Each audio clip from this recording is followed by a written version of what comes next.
संकट की घड़ी में आप कठपुतली बने घूमते रहो, नाचते रहो। प्रधानमंत्री की आपराधिक चुप्पी, प्रधानमंत्री का गैंग्स ऑफ एप्स्टीन द्वारा जो कंट्रोल है प्रधानमंत्री के ऊपर। और आज जब मैं आपसे बात कर रहा हूं, 10,000 करोड़ का भारत का सामान, 38 जहाज और 1100 सेलर्स अटके हुए। भारत की जो Indian national ship owners association है, उसने भारत सरकार से आग्रह किया है, गुजारिश की है कि साहब मदद कीजिए। भारत सरकार मदद करने की स्थिति में नहीं है। क्या नरेंद्र मोदी को इजराइल जाने से पहले नहीं मालूम था ये होने वाला है? क्या खाक इंटेलिजेंस मिलती है उनको? अब अगर आप इंटेलिजेंस 2014 से लेकर अब तक पूरे विदेश मंत्रालय के अमले को दरकिनार करके हरदीप पुरी, एप्स्टीन और अनिल अंबानी के ऊपर निर्भर करोगे तो यही होगा जो हो रहा है। संकट की घड़ी में आप मानवीय पहलू भूल जाओ, आप ऐतिहासिक पहलू भूल जाओ, आप कठपुतली बने घूमते रहो, नाचते रहो, फिरते रहो, अचानक इजराइल पहुंच जाओ, नकली मेडल पहन लो। लेकिन एक आर्थिक पहलू भी है, आर्थिक पहलू ऐसा जो मेरे और आपके घर के किचन तक आता है। वो इस वॉर, इस गैर कानूनी युद्ध का आर्थिक पहलू एक एक भारतवासी को झेलना पड़ेगा। मैं आंकड़ों के साथ मैं आपको बताता हूं कि व्यापारिक पहलू क्या है और क्या नुकसान हमें इसका होने वाला है।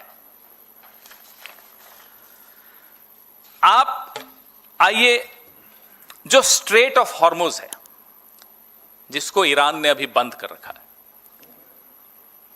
ईरान ने 2 देशों के लिए वो स्ट्रेट ऑफ हॉर्मुज उनके जहाजों के लिए खोल दिया, चीन और रशिया। भारत का नाम उस लिस्ट में आपने अगर उम्मीद की हो तो गलत उम्मीद की थी, नहीं है। क्यों नहीं है वो आपको मैं बता ही चुका हूं। प्रधानमंत्री की आपराधिक चुप्पी, प्रधानमंत्री का गैंग्स ऑफ एप्स्टीन द्वारा जो कंट्रोल है प्रधानमंत्री के ऊपर, प्रधानमंत्री के मुंह से एक निंदा नहीं निकले, प्रधानमंत्री के मुंह से एक शोक का शब्द नहीं निकले। ये कारण है कि स्ट्रेट ऑफ हॉर्मुज जो चीन और रूस के जहाजों के लिए खोल दिया, ईरान ने भारत के जहाजों के लिए बंद है। और आज जब मैं आपसे बात कर रहा हूं, 10,000 करोड़ का भारत का सामान,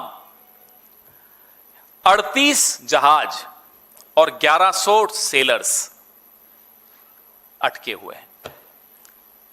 पॉइंट नंबर 1 मैं फिर रिपीट करता हूं, shipping assets worth 10,000 crore rupees, 38 ships and 1,100 sailors are stuck. Bharat की जो Indian national ship owners association है, उसने भारत सरकार से आग्रह किया है, गुजारिश की है कि साहब मदद कीजिए। भारत सरकार मदद करने की स्थिति में नहीं है, क्योंकि ईरान के साथ भारत सरकार ने अपने तमाम, as they say in English, bridges have been burnt. सारे पुल तोड़ दिए हैं ईरान के साथ। अब आप किस मुंह से उनको कहे कि साहब हमारे ये 1100 सेलर्स, हमारा 10,000 करोड़ का सामान, हमारी 38 जहाज आने दीजिए? नहीं कह सकते आप। Look at the planning, look at the lack of planning, look at the lack of strategy.